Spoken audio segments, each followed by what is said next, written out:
We often talk about the fact that we sometimes find ourselves as competitors on the business side of things, and we find a way to set aside when our collective efforts can serve the greater good.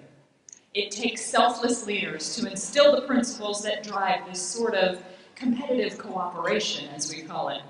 And one such leader is Greg Maciag. Through his work with the court, Greg has developed a broad knowledge and understanding of the role technology plays in the global insurance marketplace. And pause for a second, because 15 years ago it wasn't a global insurance marketplace, and there was enough vision to understand with Greg that it was a global insurance marketplace.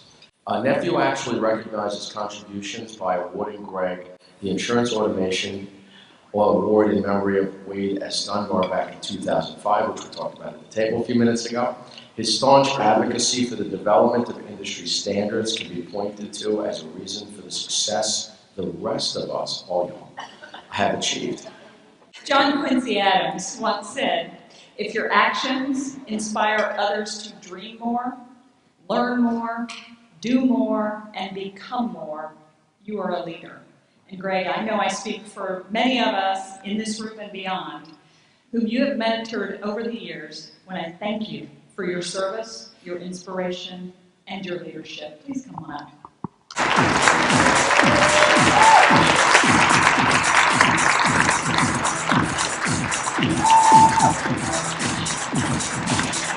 So on behalf of the Board of Directors of NetVU and the leadership of Vertiport, we do have a special token of appreciation for Greg. We know he's going to be retiring at the end of the year, but we certainly expect that he will not be a stranger. Thank you. So we very much appreciate all that Greg has done for our industry and for our organization. Thank you all. You can look at technology two ways. Technology can either be very helpful to do exactly what you want to do in new, creative, innovative ways. Technology can also be a hindrance. It could be an obstacle. It can get in the way.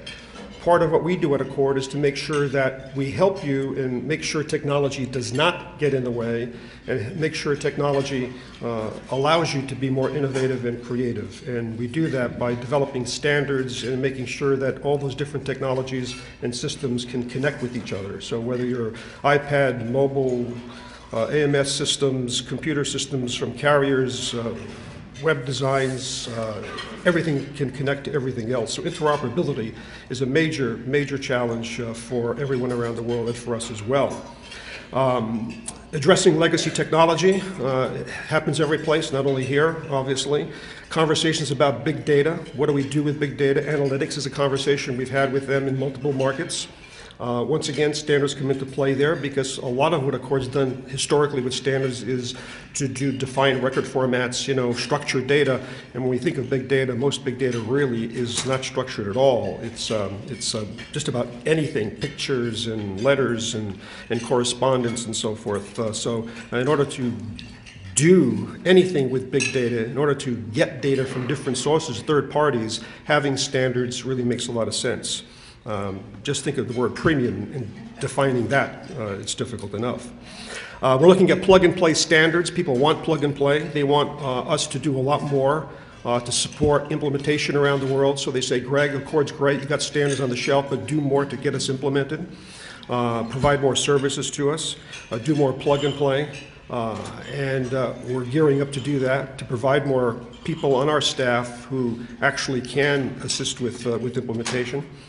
I went to the Consumer Electronics Show in January. The big thing was the Internet of Things. As John Chamber would say, the Internet of everything. Everything is connected. And when he means everything, everything, every device, perhaps even a pill, every product that has a barcode is going to have some type of a chip in it somehow so that it can be tracked throughout the distribution cycle. When people say something is smart, the one thing that dawns on me is smartness means it has data. And if it has data, that means the data needs to move someplace. And if it needs to move, it needs to be shared and understood. When I was at the show in Vegas, there are about 150 consortiums and standards organizations involved in standardizing the connection of all those things.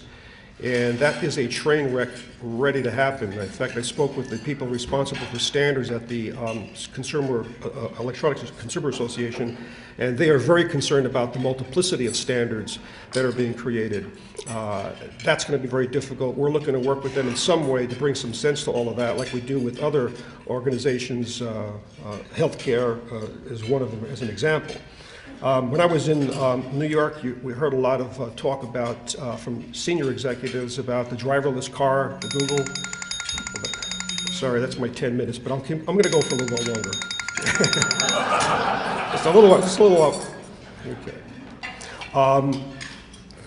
They said to us, look, there will be a driverless car someday, but there'll be a driver-assisted car today, and we have those. I mean, you see the commercials all the time where you back up and so forth. The interesting point about personal lines is that they said that the personal lines automobile market will be a fraction, a shadow of what it was in the past. People will have to go to different coverages because there'll be less accidents, less deaths, and so forth. So that's a factor. Also factors where you have chips embedded in buildings, alarm systems, different controls, bridges. There's a lot of devices out there, lots of information out there that will be factored into the underwriting process moving forward, and that's going to change everything, change our lives, and all for the good. Okay, so what are we doing here? Our major goal here is to support developers, all right? Whether you're a software developer at a carrier or Vertafore or one of the solution providers that are members of Accord, we're there to support them, make it easier for them to support you, to provide you with ways to be innovative, provide you with ways so that technology doesn't stand in your way. We're looking at enterprise architecture because for the longest time, as you know, our standards are developed from the bottom up.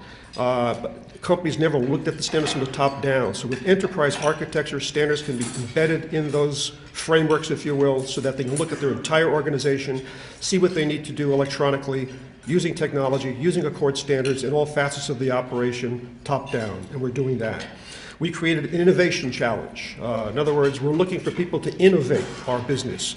So we have a challenge. In fact, you can go up on our website, read about it. We're going to have a meeting, have people contest like the Sharks tank show you see on TV. We're going to bring it back to Boca Raton in November and have people up on stage talking about innovation. We created an Accord 2020 Vision Project. We're meeting with brokers. We're meeting with solution providers. We're meeting with the life organizations and the P&C people, reinsurance companies, having roundtable conversations like this in this room, talking about the future, getting their ideas, thinking about innovation differently. So we're here to assist you. We're global. Your standards are now global. I think what you did in your investment in Accord standards some 40, 50 years ago, I don't think I would have back then thought that I'd be standing up on stage talking about what I've been doing around the world, but it's great.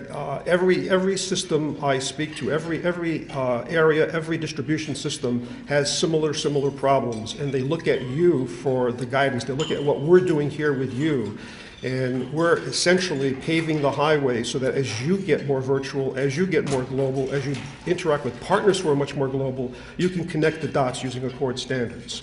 As Charles Darwin said, I'll paraphrase, success is not about being the most intelligent or the strongest. It's about being able to adapt. If you can adapt to change, that really makes all the difference in the world. And well, we have a racetrack out there, so I'll leave you with a quote from Mario Andretti. He said, "If everything seems to be under control, it means you're not going fast enough." All right? So I'm here to help you. Accord's here to help you. Thank you very much for inviting me. Thank you very much, Debbie.